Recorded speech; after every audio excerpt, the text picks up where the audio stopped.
anh, em đến từ trường trung học phổ thông Nguyễn Khiêm. Hôm nay em muốn xin ý kiến của anh về việc vấn đề xâm hại tình dục ở trẻ em được không ạ? Và cũng như là cách xử lý và giải quyết các biện pháp được không ạ?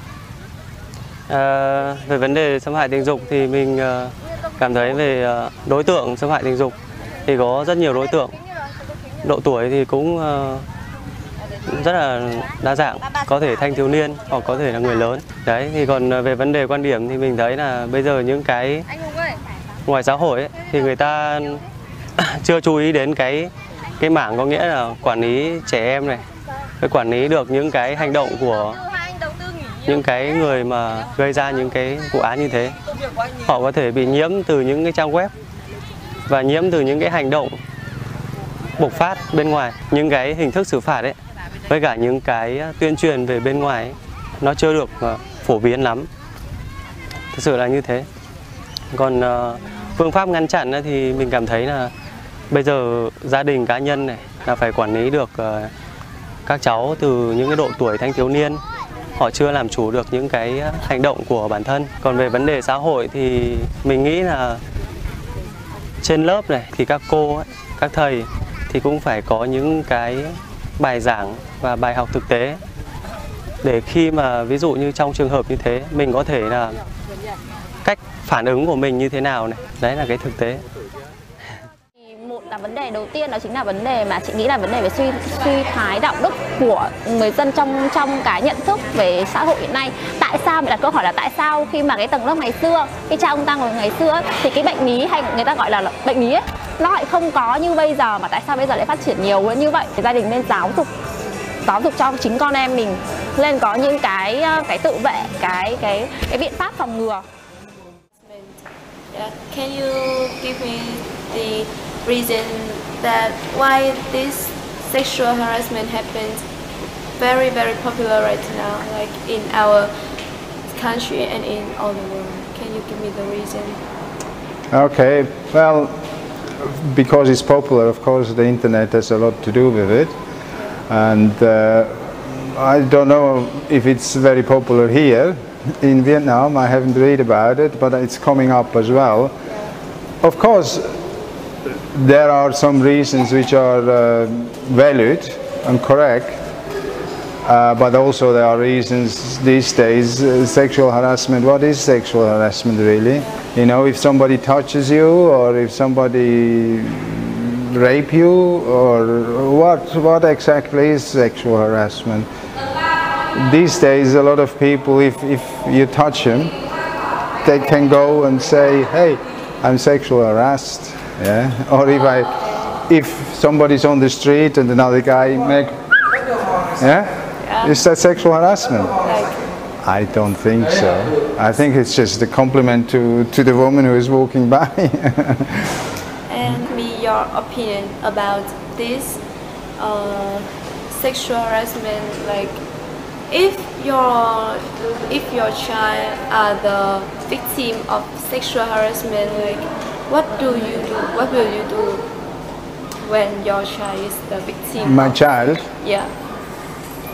Well, I would listen first what it has to say, and of course if the child is sexually abused, you need to do something about it and need to go to the police and report it and try that this will not happen anymore with that person who does it, and that they being safe. Yeah? I mean, of course, children need to be safe, that's for sure.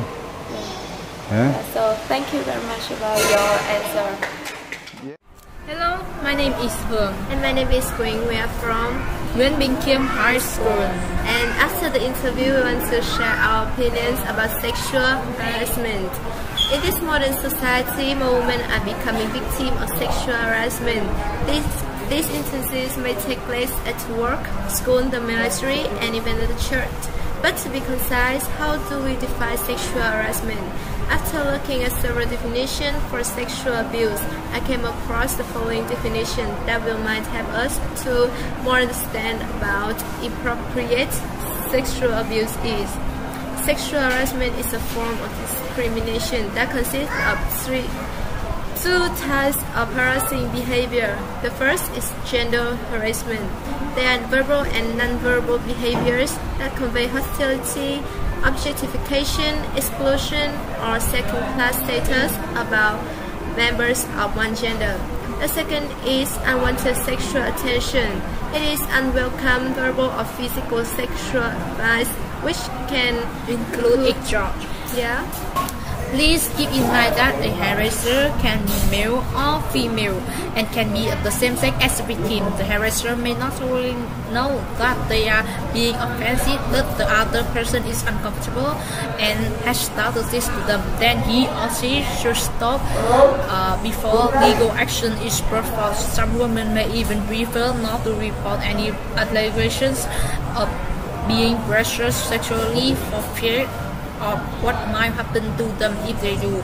Although it is not lawful to retaliate against individuals for exposing employment practice that discriminate, many people would take retaliatory Therefore, there are many women who feel it may be better for them to suffer in silence than to deal with revengeful or vindictive tactics, such as being denied promotion or being scorned by other women who may think that the victim is pressing charge for attention. Because of the nature of such unprofessional behavior, the victim may find him or herself very alone, and no one wants to go through that, especially after suffering through the harassment itself. In order to check sexual harassment, an organization should have clear-cut policy to register complaints of such nature and procedure for taking disciplinary action. Such guidelines is already available through Supreme Court judgment. It's only its implementation that is required. Every pupil subject to sexual harassment must first complain to the committee member constituted for such purpose in the organizations before going to the police. Equally important is that the organization must support the victim of sexual harassment and have to overcome the negative effects of such an experience. Finally, every woman must know that there is a high time to stand up and fight for such injustice. It's only then sexual harassment in any place can be checked. Okay, thank you for listening to our presentation. Goodbye. See you again.